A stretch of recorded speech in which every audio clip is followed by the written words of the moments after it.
Hello friends, ఇవాళ simple and టేస్టీగా mushroom fry ఎలా చేసుకోవాలో చూద్దాము. ముందుగా మనం కడాయిలో 1 టేబుల్ స్పూన్ ఆయిల్ యాడ్ చేసుకోవాలి. ఇప్పుడు వచ్చేసి ఒక ఉల్లిపాయ, అలాగే మన టేస్ట్ కు తగ్గట్టు పచ్చిమిర్చి కూడా కట్ చేసి యాడ్ చేసుకోవాలి. ఇలా ఉల్లిపాయ ఫ్రై అయిపోయేటప్పుడే టేస్ట్ కు తగ్గట్టు సాల్ట్ యాడ్ చేసుకోవాలి. సాల్ట్ అనేది కొంచెమే పడుతుంది ఫ్రెండ్స్ మష్రూమ్స్ కి. అలాగే పసుపు కూడా యాడ్ చేసుకొని కొద్దిగా ఫ్రై చేసుకోవాలి. ఉల్లిపాయలు అనేది మరీ ఎక్కువగా ఫ్రై అయిపోకూడదు, లైట్ గా ఫ్రై అయితే సరిపోతుంది.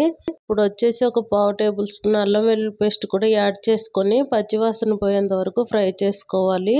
ఇప్పుడు వచ్చేసి మనం ముందుగానే క్లీన్ చేసి పెట్టుకున్న మష్రూమ్ ముక్కల్ని యాడ్ చేసుకోవాలి.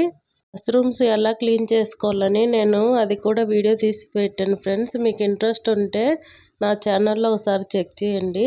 ఇలా మష్రూమ్స్ కూడా యాడ్ చేసిన తర్వాత ఒక 2 మినిట్స్ బాగా ఫ్రై చేసుకున్నామంటే మష్రూమ్స్లోంచి వాటర్ అన్నీ ఇంకిపోయేంత వరకు ఫ్రై చేసుకొని తర్వాత వచ్చేసి ఒక 1/2 టేబుల్ స్పూన్ ధనియా పౌడరు, అలాగే జీరా పౌడరు, ఒక 1/2 టేబుల్ స్పూన్ వచ్చేసి రెడ్ చిల్లీ పౌడర్ యాడ్ చేసుకొని ఒక చిటికెడు గరం మసాలా యాడ్ చేసుకోవాలి. ఇలా అన్నీ యాడ్ చేసుకున్న తర్వాత ఒక 2 మినిట్స్ కలిపేసుకున్నామంటే మనకు మష్రూమ్ ఫ్రై రెడీ అయిపోయినట్లే ఫ్రెండ్స్. ఇలా 2 మినిట్స్ కలిపేసుకున్న తర్వాత లాస్ట్లో వచ్చేసి కొత్తిమీర చల్లేసుకోవడమే. కొత్తిమీర కూడా వేసేసిన తర్వాత మనము సర్వింగ్ బౌల్లో సర్వ్ చేసేసుకోవడమే.